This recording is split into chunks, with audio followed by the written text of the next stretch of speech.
बिस्मिल्लाहिर्रहमानिर्रहीम। अस्सलाम वालेकुम guys, welcome back to my YouTube English literature channel.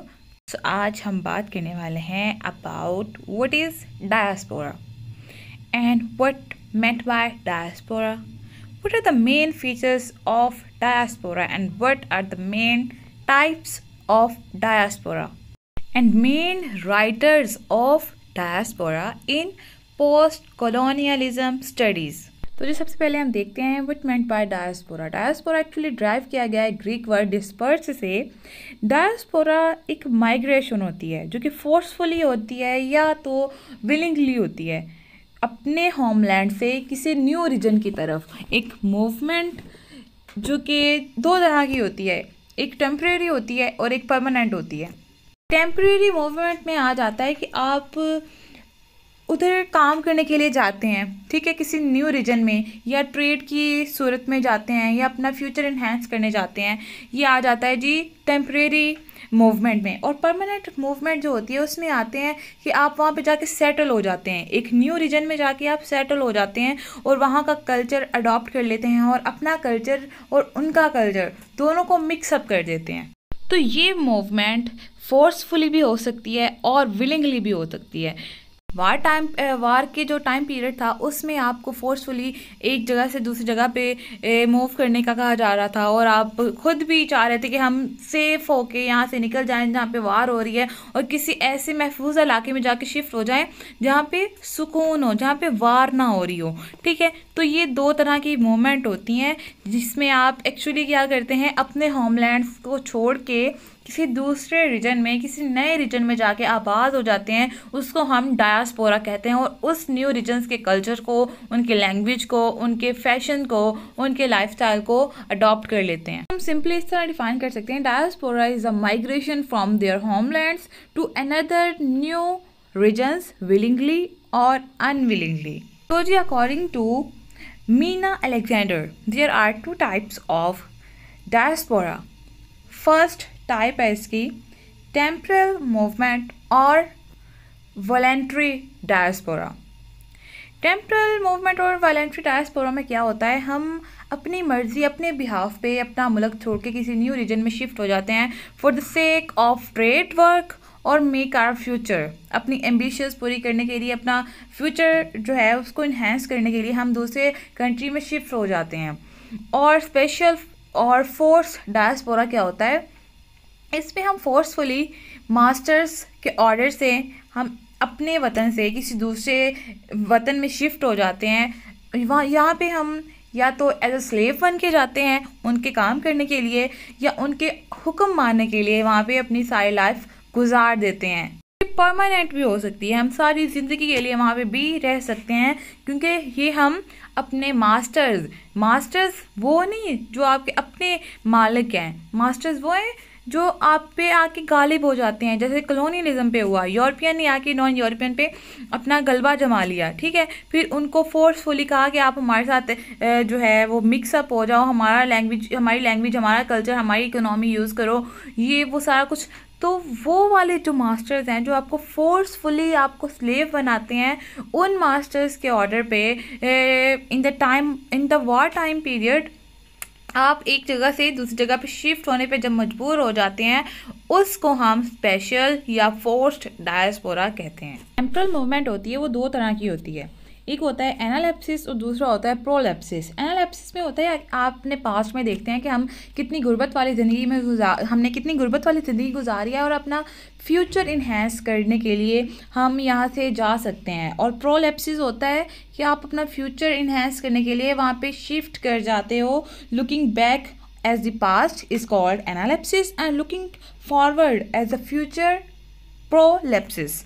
Movement में आ जाता है इन्वॉल्व, इसमें भी दो चीज़ें इन्वॉल्व होती हैं। एक होता है लॉस ऑफ टेरिटरी, आप अपनी टेरिटरी खो देते हैं, कल्चरली भी, जियोग्राफिकली भी आपका कोई भी इख्तियार नहीं रहता। और दूसरा होता है रीस्ट्रक्चर करना अपनी प्लेस को, उस टेरिटरी जो कि आप खो चुके हो उसको मद्देनज़र रखते हुए, उस एक्सपीरियंस को जो है अपनी खातिर में लाते हुए दोबारा से अपनी टेरिटरी को रीस्ट्रक्चर करना, अपनी प्लेस को वहाँ पे न्यू रीजन में बनाना, उसको हम कहते हैं रीटेरिटोराइजेशन, इसमें भी दो चीज़ें इन्वॉल्व होती हैं। सबसे पहले हमने पढ़ा लॉस ऑफ टेरिटरी यानी कि टेरिटोराइजेशन, और सेकंड हमने पढ़ा रीटेरिटोराइजेशन। पहले रीटेरिटोराइजेशन में होता है अपनी टेरिटरी को खो देना, जियोग्राफिकली भी और कल्चरली भी, और सेकंड रीटेरिटोराइजेशन में होता है कि अपनी उस टेरिटरी को, खोई हुई टेरिटरी को दोबारा उस एक्सपीरियंस को मद्देनज़र रखते हुए अपनी उस प्लेस में दोबारा से उस अपनी टेरिटरी को बनाना, रिस्ट्रक्चर करना, उसको हम बोलते हैं रीटेरिटोराइजेशन। ठीक है, अब हम बात करते हैं डायस्पोरिक ऑथर्स की एंड देयर बुक्स। सबसे पहले हमारे पास आता है एरिया ऑफ डार्कनेस, जो कि नैपोल ने लिखा है। The rainbow, Hanif Kureishi. The famished road, Ben Okri. The now here man, mark Brick Lane, Monica Ali. The house of 1000 doors, Alexander. The Kolkata chromosomes, Ghosh हैं जिन्होंने डायस्पोरा में बड़ा ज़्यादा अपना जो है कंट्रीब्यूशन दिया है, बहुत वर्क किया है। नेक्स्ट हम बात करते हैं इसके फीचर्स की। सबसे पहले हमारे पास है द शिफ्ट करना एक जगह से दूसरी जगह में, कंट्रास्ट, अपना कल्चर जहाँ से शिफ्ट किया हुआ है, हमारे होमलैंड का कल्चर और है, सेकंड होमलैंड जहाँ पे हमने शिफ्ट हो गए हैं उसका कल्चर और है, दोनों के मुख्तलिफ कल्चर्स का आपस में कंट्रास्ट होना। फिर रिलेशनशिप होना अपनी पेरिफेरी का और मेमोरी का। पेरिफेरी क्या होता है कि आपकी आउटसाइडर बाउंड्रीज, कि जब आप नए जगह पे जा रहे होते हो, जहाँ पे शिफ्ट हो जाते हो, वहाँ पे आपकी बाउंड्रीज आ जाती हैं, क्योंकि वहाँ के लोगों को आप नहीं जानते, वहाँ का रहन सहन आप नहीं जानते, तो आप एक बाउंड्री वाली लाइफ गुजारने लग जाते हो, तो जो कि स्टार्ट में होती है और बाद में आप उसमें मिक्स हो जाते हो।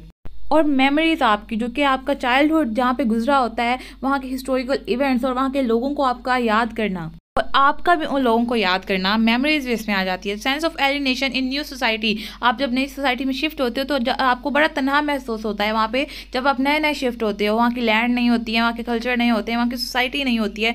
फिर फीचर्स ऑफ होमलैंड, उस होमलैंड के फीचर्स, और यानी कि उसमें लैंग्वेज अलग होती है, रिचुअल और फॉर्म्स ऑफ बिहेवियर, और आप बड़ा वहाँ पे ना एलिनेशन फील करते हो। और फिर आप आहिस्ता आहिस्ता क्या करते हो, स्टीरियोटाइप हो जाते हो, कि जिस तरह आप नए कल्चर में जैसे शिफ्ट होते हो, जैसे आप उन लोगों की हरकतों को देखते हो, अपीयरेंस को देखते हो, स्टाइल को देखते हो, बिहेवियर को देखते हो, लैंग्वेज को देखते हो, कल्चर को देखते हो, तो आप भी उन्हीं को अडॉप्ट करना स्टार्ट कर देते हो। बट आप स्टिल एम्बिवलेंस फील करते हो। दो फीलिंग्स होती हैं आपकी उस कंट्री में, क्योंकि आप में पुरानी फीलिंग भी होती है पुराने होमलैंड के लिए भी और नए होमलैंड के लिए भी एक फीलिंग होती है जहाँ पे आप रह रहे होते हो, और दो फीलिंग्स ऑफ टू कंट्रीज़ आप में ज़रूर पाई जाती है। ये भी एक फीचर है डायस्पोरा का। नेक्स्ट हम बात करते हैं इनके थीम्स पर। तो जी इसमें थीम पाया जाता है नॉस्टैल्जिया का, मेमोरी का, इमेजिनरी का। इसमें क्या होता है कि आप जहाँ से माइग्रेशन करके आते हो, वहाँ की यादें, खूबसूरत यादें आपके साथ होती हैं, और आपकी जो है मेमोरी उन्हीं को मेमोराइज करती रहती है, और उस इमेजिनरी होमलैंड को, यानी कि जहाँ पे आप रह के आ चुके होते हो, उसको आप इमेजिन करके बड़े खुश, हैप्पी फील कर रहे होते हो। सेकंड हमारे पास आता है हाइब्रिडिटीज एंड न्यू आइडेंटिटीज़, यानी कि आप कल्चर और दूसरों का कल्चर, पुराने होमलैंड का कल्चर और न्यू रीजन का कल्चर आपस में मिक्स हो जाता है, और आपकी एक नई आइडेंटिटी, तीसरी आइडेंटिटी बन के सामने आ जाती है।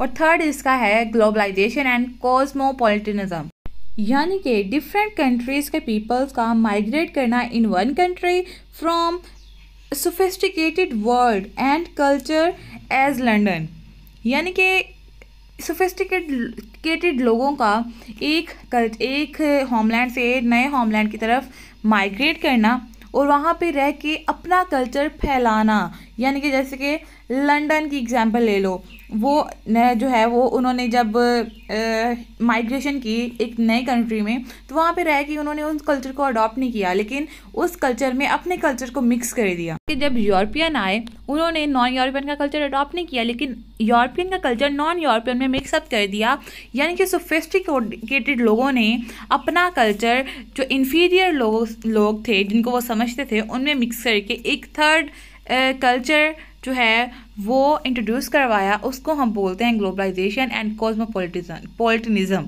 इसी के साथ आज की हमारी वीडियो एंड होती है। I hope you all guys enjoyed it. Thanks for watching. दुआ में याद रखिएगा and don't forget to subscribe my channel and press the bell icon for more updates. अल्लाह हाफिज।